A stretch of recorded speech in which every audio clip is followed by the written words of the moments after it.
time for Measure Twice. Welcome to Measure Twice. I'm Rob Perugini, along with Chris Kramer from C. Kramer Interiors and Joel Graber from Graber Custom Remodeling. This is the show that helps you envision your home's potential, and you're listening to us on Michiana's News Talk 95.3 MNC. We're brought to you in part by Leatherman Supply. Everything windows, doors, cabinets, and countertops, with a showroom now open in Granger next to C. Kramer Interiors and Hoosier Hardwood Floors, Michiana's trusted and valued experts on hardwood floors. You could visit them at HoosierHardwoodFloors.com, and you stay tuned. Dino's coming in next week, so we're going to write your questions down now, because you're going to know everything about life and floors and how they're connected. Although I did read, and I bet your mom, Joel, will be into this. I just read an article about how everybody should take one lap around their house barefoot every day, for as long as you can. I guess until it snows. Just for like health hack? Connects you with the earth. Apparently that's a real thing. Yeah, you should touch grass. You should. Should have it. Roll in it and shame people who let their dogs poop in it. Smoke it. Smoke it. Keeps you grounded there. Yeah, it does. Till you're not. All right, well, this week, and it's an exciting topic. We talk about it from time to time, but we haven't talked about it in a long time. And it's the relationship between a designer and a general contractor. And I know you guys, I mean, that's your daily, you know, you guys, that's your thing. Mm-hmm. And that's how all this started, really, you know. But it's definitely a unique relationship, and there's a like kind of a triangle with the customer, the designer, and the general contractor. And so just to get started, I pulled up a couple articles. I couldn't pull up your favorite magazine in here. There's an article in Architectural Digest, and we know how much you guys love that magazine. Oh, yeah. It's like your favorite magazine. Hint, it's not their favorite magazine. Me, I enjoy it. I don't know what their problem is. But I have a few articles to guide us through it. But just in a nutshell, Joel, how do you feel? What is the relationship between a designer when a designer's on the job? How do you feel about that relationship? My security blanket. It's your whoopee. Makes me feel better. But why? Like, what is it that they're bringing to the table that makes your job? I don't want to say easier, because that's not really what's going on. How does it is.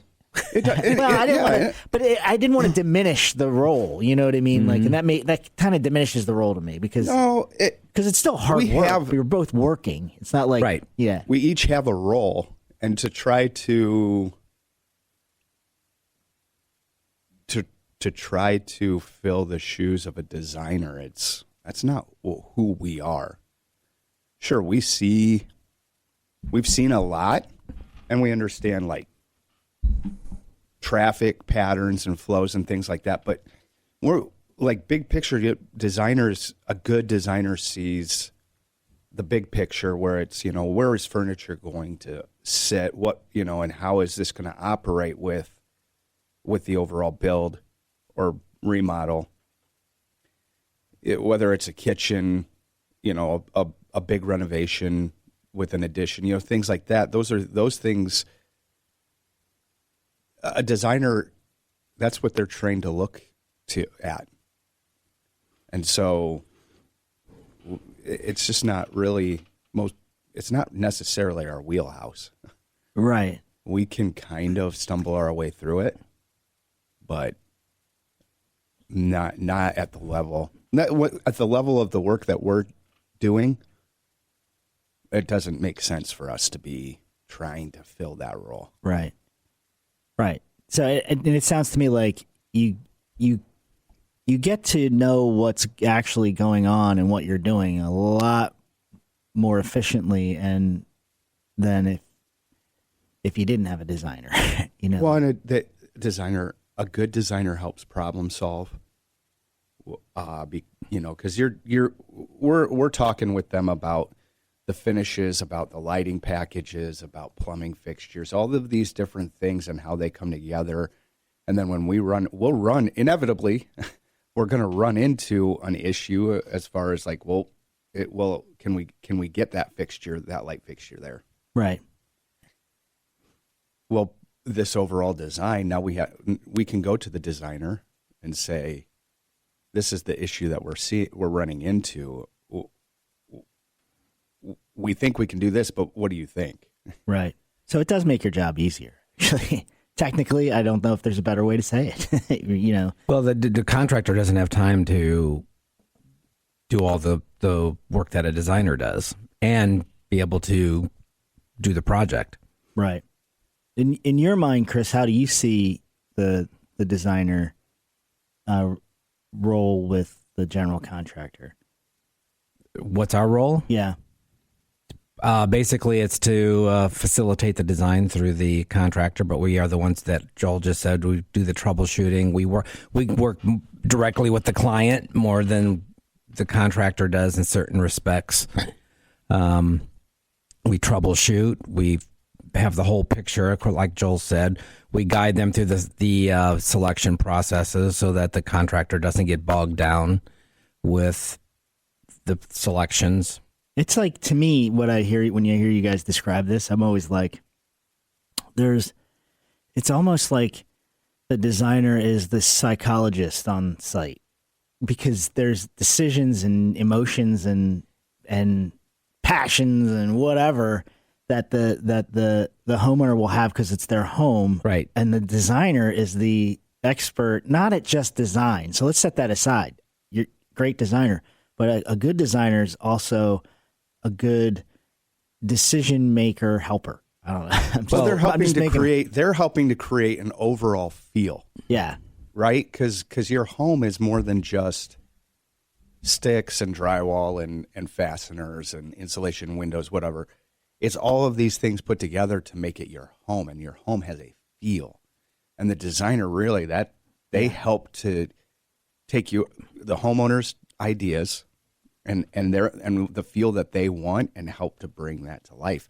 Our job as contractors then is to make it real. Right. And probably start on the positive foot that, yeah, we can do this. Oh, this is what we can do. We can totally do that. And then but we're not on the contractor side yet, but the contractor is going to bring certain things to the table. But like on the design side, I think sometimes people are freelance designers on their own. Like everybody's a freelance designer because you know kind of what you want to see, right? But that's only one facet of design is what you're looking at. Like there's 40 facets that happen before that. That's like the last step. Am I close on that? Like a designer, I feel like the people think, oh, a designer's going to tell me how this is supposed to look. Well, they're leaving on the table the decision making, all the choices that you come from to get to that look, all of the coordination that goes into that. There's like a lot more. Oh yeah, there's a whole process involved, and that process evolves through the entire project. Mm-hmm. Just because you make some initial selections doesn't mean that you stay with them through the process. They change. Right. As you see things come together, it's like, oh, maybe I don't want that particular finish now. Maybe I want to go a little bit different direction.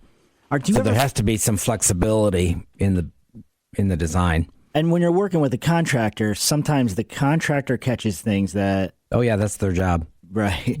But, hopefully. Right. Yeah. Right. Like the material impact is at the contractor level. Like, okay, this is here. We're going to build this, but we've noticed you won't be able to open the bathroom door all the way.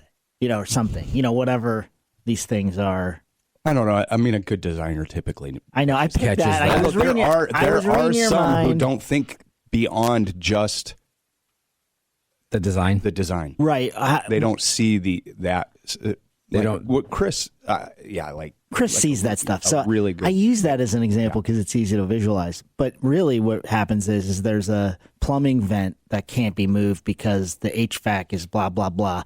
You couldn't take into consideration when you were doing the drawings. Like that's the in the weeds Right, stuff that contractors have to catch. That's the troubleshooting on the site. Then, we have this issue. How do we work around it? Right. That's what I was talking about. Yeah. But I use the bathroom door because it's easy to visualize. There. Fair enough. Thank you.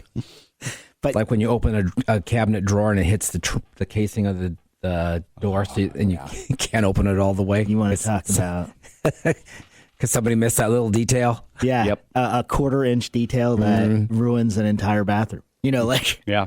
And how do you move That it? drawer is no longer useful. It's now a tip out. Can't even do that. Can't even. You can put one toothbrush in there, but you can't ever get it out. That's right. Okay, so that's when we come back. Let's talk about then go the other way, the contractor to the back. When we come back, this is Measure Twice.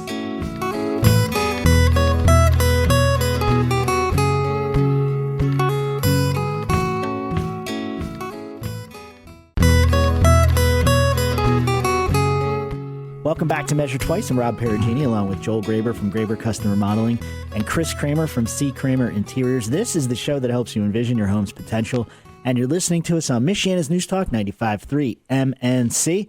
We're brought to you in part by Leatherman Supply. Everything windows, doors, cabinets, and countertops with the showroom now open in Granger next to C. Kramer Interiors and Hoosier Hardwood Floors, Michiana's trusted and valued experts on hardwood floors. You can visit them at HoosierHardwoodFloors.com. We're talking about that great relationship that you should have between a designer and a general contractor. The designer, the ideas, the feel, the passion, the emotional part, but mixed with the process, right? So it's like both hemispheres of the brain, and then the same goes for the general contractor, using both hemispheres of the brain in a different way than the designer. When they're together, that's how you see really full projects take place and manifest themselves. It's not fiction. It's not an advertisement. It's a reality. When a designer works well with a general contractor, it's really good, even when there's problems, and maybe especially when there's problems. When that relationship is good, problems get solved and visions take place. It's just a fact. Now, it's not like you need.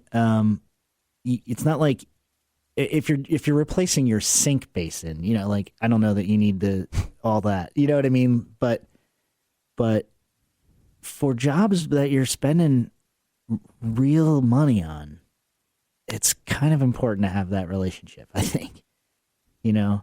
It's just, that's just the way it goes. That's my pitch on it. But okay, so we talked about the designer side first. Chris, describe what the general contractor's role is from your perspective. To create the design. To create it. To make it. To make it happen. But there's a partnership involved. There's communication involved through the process between the designer and the contractor and the client. So the most important tool that a general contractor has is their ears. Well, and I rely heavily. Right? Well, and the important thing too is with the collaboration is sometimes I need that contractor to tell me what is possible and not. You can have all the ideas in the world, but you can go into the space and it's not practical or reasonable because I can't move that wall now. Right. Wish I'd known that up front. I wouldn't have spent all this time on the design. Right. Those type of things, that communication up front. Here's what I'm thinking. I've learned this the hard way because, you propose something to a client and then, we can't do it. So it's nice to have this, hey, Joel, this is what I'm thinking. Is this feasible? Is it possible first? And then if it is, then you can facilitate more of the design and gives me the direction. So that upfront communication is important. So even pretty early on, that conversation. Because sometimes, can you meet me at the client? Here's what I'm thinking. I was thinking about moving this. Can we do that? And no, you can't. Or you've got scissor. You can open this up completely. Then I can expand my design based on that knowledge. Right. The construction knowledge, because I'm not a contractor. Right. I know some things about building, but I am not a builder. Right. Also, I would imagine there's some probably subcontractor timing that it's good to know up front if you know that. Oh, yeah. There's scarcity, or there's abundance in subs to get things done in a timely manner. Contractors generally know that by heart because you're living it. Do you ever? I mean, Joel, do you ever find yourself saying like this job needs a designer? Have you ever like stopped and been like, you probably should get a designer? Yeah. I didn't even have to think about it. Because I mean, sometimes you're building a rectangle and that's pretty straightforward. I just need a rectangle added to the house, and it's not, whatever. But sometimes I bet you run into things like you're changing elevations here. We're Yeah, more get in the woods, Yeah, a lot of our projects that we come into now are like, well, you need more direction than what we can help you with. Right. And it's good to identify that. Know your strengths and your weaknesses. Yeah, it's early. Identify that early, and it's different though than the relationship with like an architect. Oh yeah, because I think sometimes designer, like, well, I don't need a designer, I have an architect, and I don't see that. But, even architects have designers on staff. Right. But I think sometimes people are like, well, all I need is an architect. Because architects think of space, not necessarily the functionality in that space sometimes. Right. Like furniture placement and things like that. How is this space going to function? We're not knocking architects. No. That's not what we're doing. We're saying no. scope. We need them. Yeah. They're an important part of the process. They are the process. They are. Engineers, same way. You need engineers, especially with lakes and whatever.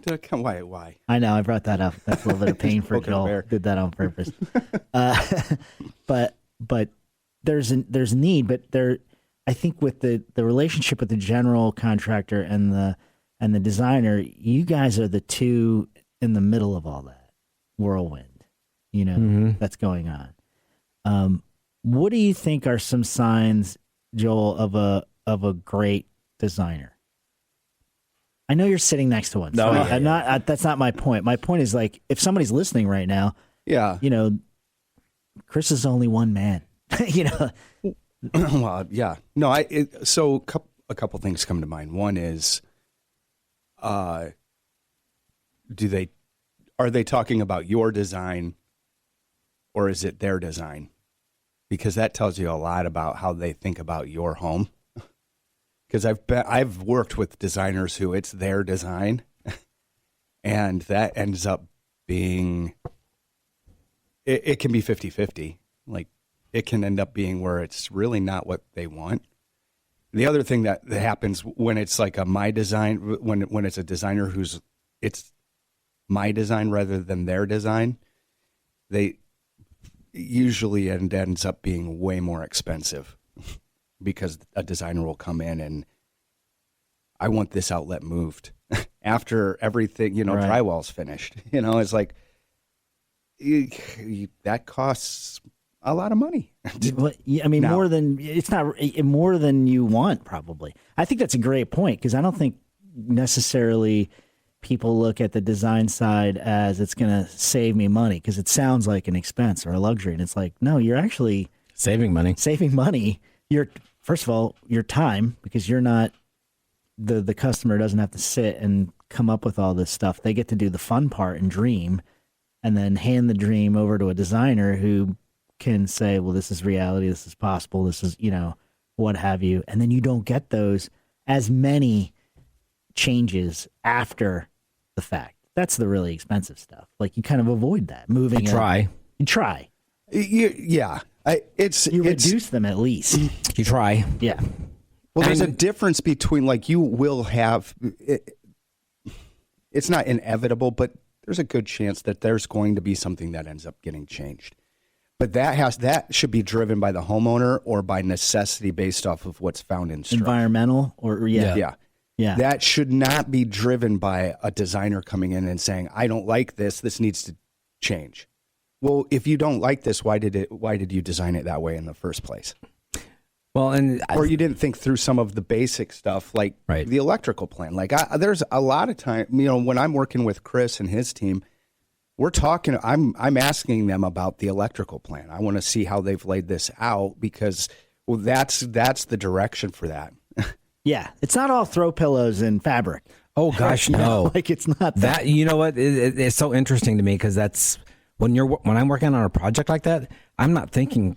I might think of furniture placement and how it sits in the room, but I'm not thinking color, style. I'm thinking about, okay, how's the cabinetry and the plumbing selections and all how is this going to work aesthetically? Because we're picking up all the different finishes. Right. You're not even thinking pillows or drapery or anything at that point, or wall color. We're talking like based off of the cabinet layout, the kitchen layout.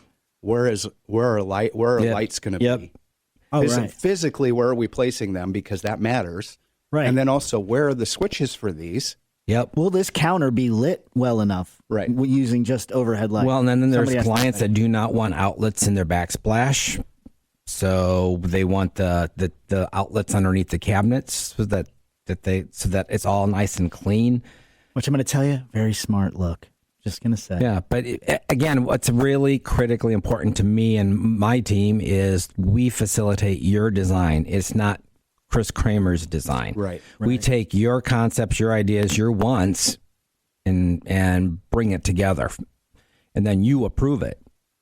Right, and that's a sign of a good designer is that they're involved, but it's not only their vision. Right. I think that's what you're trying to get across. Right. It's Right. And it kind of like the other thing, and this, I kind of already talked about it, but it's like really like, does the designer think more, like, are they also talking about like the actual functioning of your space? And so I think That's a big deal. When we come back, though, we're leaving something I think on the table that I want to talk about next segment. I'll get into it then. So we'll leave it cliffhanged a little bit. When we come back, this is Measure Twice.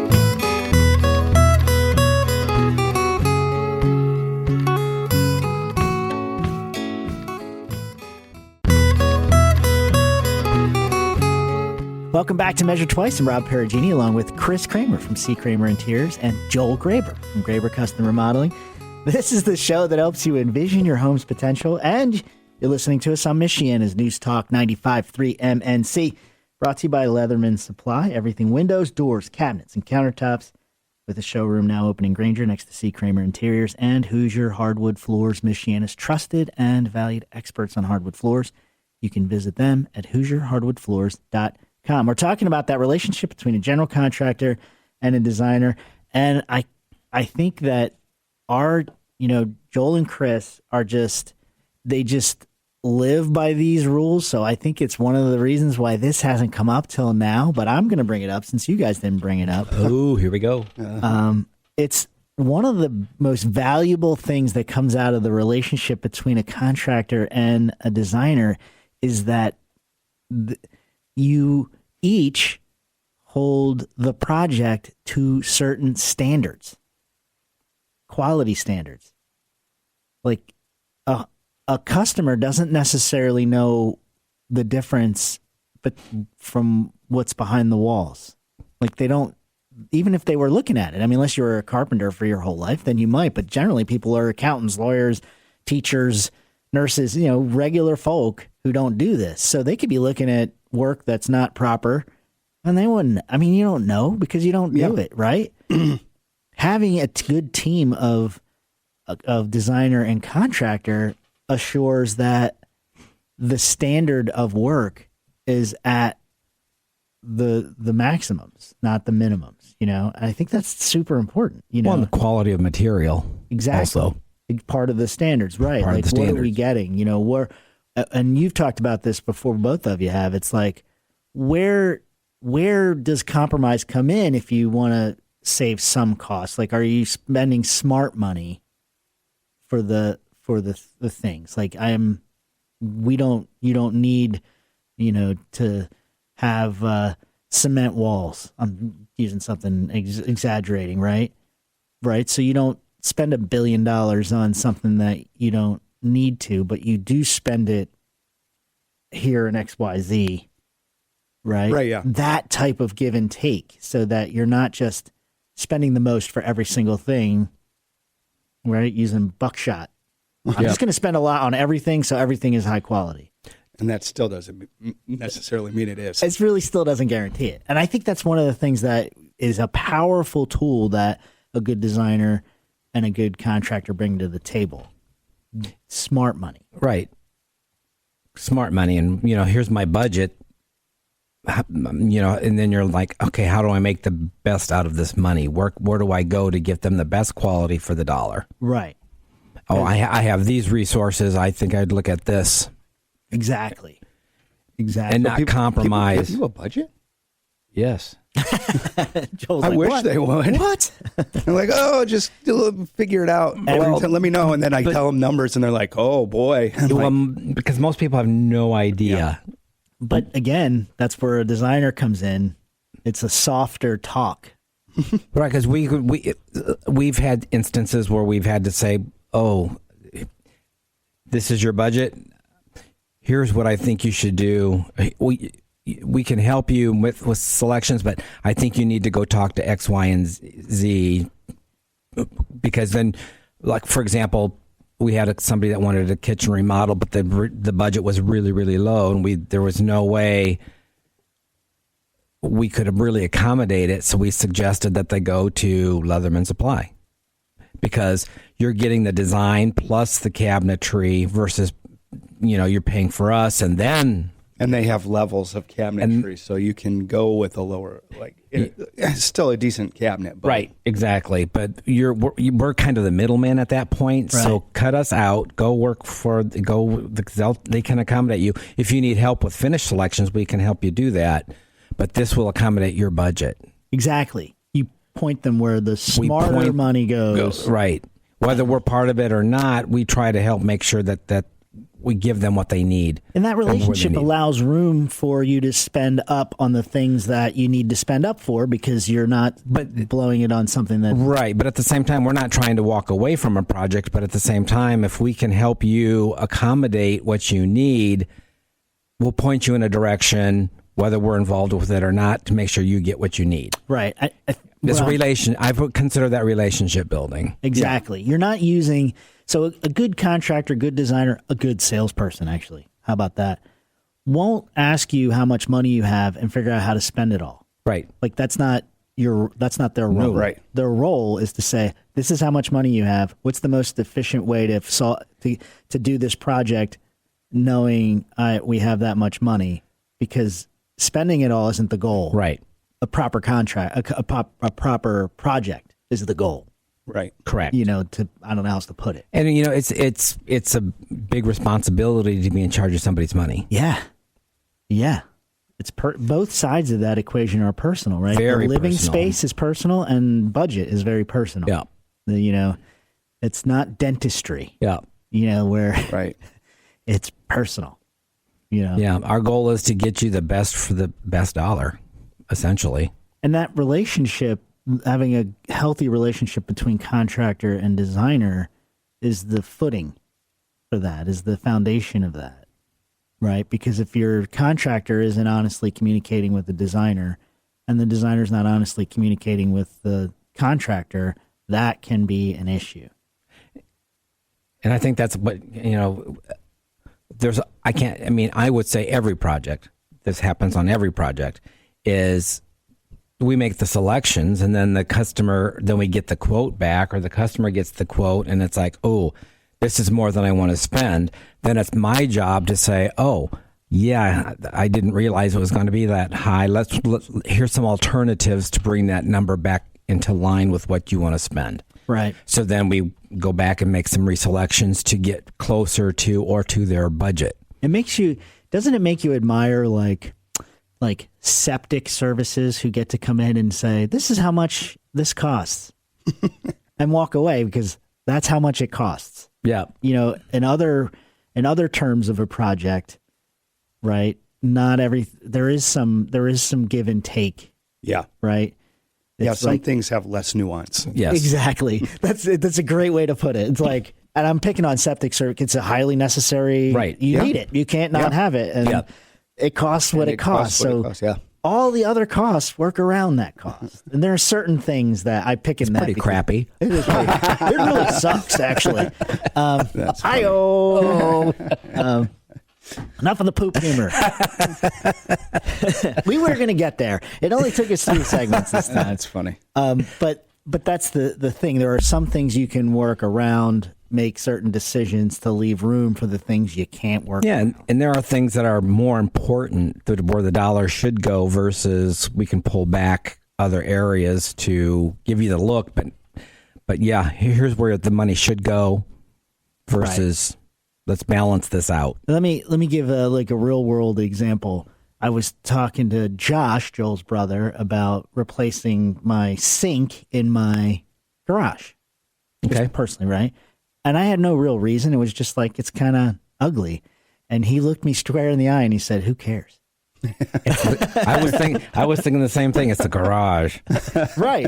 And I Now don't- your kitchen sink, exactly bathroom sink? that would be a difference, right? That'd be different. Don't have a 4-gauge stainless steel sink in your garage. You don't really need that. right? I'm impressed you even have a sink in the garage. Love it. Because I sure don't. Hey, on a side note, put a sink You have in a your pool garage. here. I have a pool in my garage.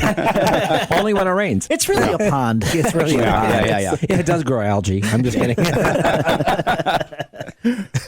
But that's an example of what we're talking about. Like if you have a laundry room, you don't necessarily need a copper basin in your laundry room. Yeah, I mean, and those are things we run into literally every day. right, right. And there are people that look at a project. There are designers out there who will look at the project and go, "Well, I still have money left, so why not?" Yeah. And you have other designers out there in our market, and Chris, you'll attest this. There are good designers in our market. You're not yeah, the only absolutely. one, right? That'll say, "You know what? You probably don't need that. You could have a mixer lift Right.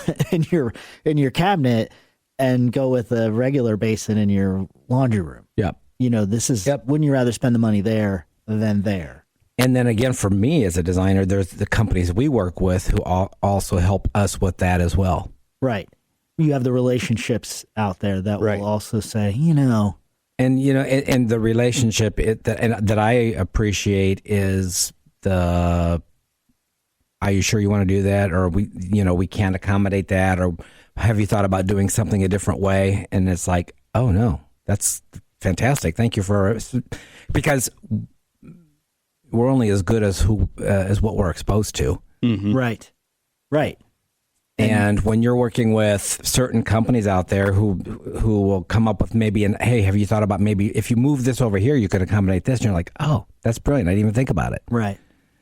So when you have all of those, the contractor, a cabinet, if you're doing kitchens or bathroom, a good cabinet company, the contractor, your tile setters, they all bring value to the project because they do this day in and day out, and sometimes they'll come up with something for you. When we come back, because we're up against the break, sorry. Let's dive more into that. This is Measure Twice.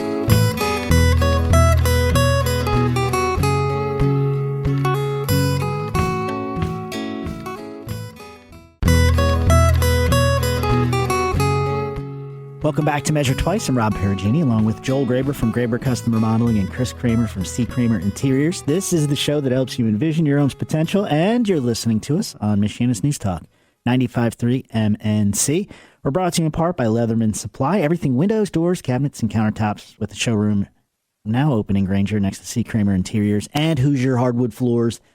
Michiana's trusted and valued experts on hardwood floors. You could visit them at HoosierHardwoodFloors.com. I feel like I should have said, and that's HoosierHardwoodFloors.com. I felt like I went into announcer voice there for a second, like game show guy. And I'm not that guy. I'm not Pat Sajak. Not yet. Not yet. Thank you. You gave me room for growth. I appreciate that, Joel. Yep. He's retired. He is. It's about time. Vanna's still I gone. was going to say, Vanna's still moving. I met Vanna White once. You did? Yeah, she's like 2 feet tall. She is tiny.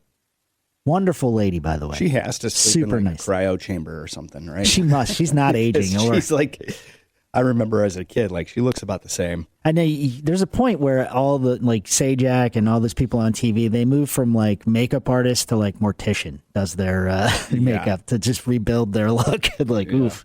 But she is a wonderful, wonderful lady. Super nice. Very smart lady. Yeah, she could have done anything, which is. Well, she's smart with investments, and I was reading about her. I was reading an article about her, and I was like, wow, she's savvy. She's not just another pretty face. Nope. Not at all. Nope. Wholesome. I mean, it's good to hear because you see Hollywood sometimes and you're just like, oh boy, you want to talk about a cesspool. Wholesome does not exist in Hollywood. But Vanna, I met her a long time ago. Like she was, like super young compared to now. Yeah. Very nice lady. So that's nice. Good to hear. Right. I'm sure Pat was nice. I didn't get a chance to meet him. That's not what I heard, but anyway. I don't know. Maybe You the hear fact that he things- was kept away. I've heard he's really a great guy. You did? Mm-hmm. Yeah. I heard the opposite, but who knows? Yeah. Who knows who runs into who? I've met actors that have. So he was the I don't know if he still is, but he was like chair of the board for the college that my oldest son went to. At really? Hillsdale.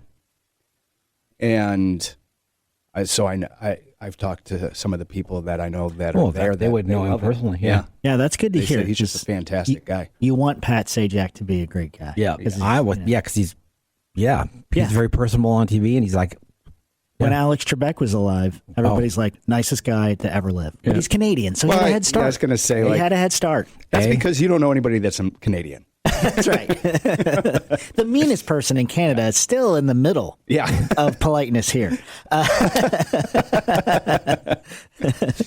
But, when you run into the actors and you're pleasantly surprised, like, oh, man, nice guy, But then you hear like, "Whoa, they're not nice." I'm like, "Well, they were nice to me." yeah. So I always sports figures with me. Phil Simms. I'm not a Giants fan, and I wanted to hate him. I really wanted to hate him. He's a quarterback for the New York Giants. He used to beat the Eagles all the time, regularly, badly. And I'm like, I'm not going to like this guy. Oh my God, such a nice guy, such a nerd. Still not a good broadcaster. No, he's a super nerd though. He's like a numbers guy, but. Good for him. Darn it. Shucks. So when they meet Joel and Chris, they're like, what am I going to get? And you're going to get nice guys who work hard for you. And that's kind of what we're talking about. Generally. You don't want to see Chris when Yeah, he's you not don't a want nice to. guy. Let's not bring up teal and plaid. No, I'm just kidding. I don't know. I don't want to use any trigger words with Chris. Yeah. We won't. We're tempted. But we're talking about the relationship between contractor and designer. And you had brought something up at the end where when you hire this type of team, you're not just buying a pretty face. Okay, I just wanted to say that. But you're paying for the relationships. Right. And that was a great segue into this segment because that's the thing. That's what brings it all home. Is when you have a good general contractor, you don't just have that person. Mm-hmm. You have that person and everybody they work with and their reputation and that confidence. When you hire a good designer, you are now you're hiring their relationship with Others. everybody they work Yes, with, exactly. whether it's on their specific team or how they reach out. And I've seen it over the years where maybe Joel's tile person is now booked out, so far, and Chris has said, "I'm picking tile. Please don't hold me to that." But Chris has said, "Well, what about these two people?" And it's like, "Oh, I've worked with them," and reach out, and then the problem is solved based on the relationships that you have, Right. that aren't the same exact Without relationship. compromising quality. Right. Exactly. See, and one of the things that's always kind of, I don't want to say bugged me, but it's been a little bit of an irritant is if you look at Architectural Digest, Veranda, Traditional Home, who gets all the accolades? The designer. In these magazines, it's all about the designers. Right. Vision and- home, and you're the maestro. Right. But none of that would have happened without the contractor, without the plumber, without the electrician, without the tile setter, without the painter, without the wallpaper hanger. So this is collaborative. This is not just one person. Right. One person might facilitate the design, but they can't facilitate it without the quality work of everybody underneath. Well, it's funny because it's a team, and everybody's on the team, including the homeowner. Right. Mm-hmm. Yeah. They're a team member. Right. But you read these articles and it's all about the hoity-toity. And especially Architectural Digest. It really does. Or the architect. well, in there. the feel of the room was based on the sky color. And then Yeah. at 4:00 in the afternoon, and we had to make sure that we facilitate. It's like, I just want to throw up. Right. It's like, I have, there's a point where it's like, get sappy. Yeah. Yeah, okay. Get real, people. I was in Yosemite and I saw Old Faithful, and suddenly the couch came from the floor. You know, like, what? I don't know. What are you talking about? Like, what are you-